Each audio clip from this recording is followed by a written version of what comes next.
مرحبا يا أبنائي بنات وطلاب الصف الثاني الثانوي وتانية ثانوي، إجابة ميل وموضوعات برافو فرنساوي وتانية ثانوي ترم أول 2025. امتحان برافو أزهر رقم 6 صفحة 278. الموضوع écrit de 20 à 25 mots، اكتب من 20 ل 25 كلمة dans ce sujet et utilise les éléments suivants.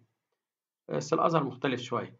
traite l'un des sujets suivants، اكتب في أحد الموضوعين، هو بيجيب لك اتنين اختار واحد.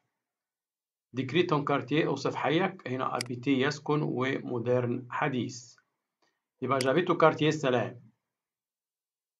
décris ton quartier habiter ومودرن يسكن وحديث، جابته كارتيه السلام أسكن في حي السلام أدي habiter. il est moderne، il est grand et moderne كبير وحديث. il se trouve au centre-ville يوجد في وسط المدينة. il est propre نظيف. il y a un lycée يوجد مدرسة ثانوية، et un restaurant ومطعم dans mon quartier في الحي بتاعنا. il y a pas de club مفيش نادي dans mon quartier في الحي. يبقى جابته كارتيه السلام أعيش في حي السلام. il est grand moderne كبير وحديث. il se trouve يوجد au centre-ville وسط المدينة. il est propre نظيف. il y a un lycée يوجد مدرسة ثانوي، et un restaurant مطعم dans mon quartier.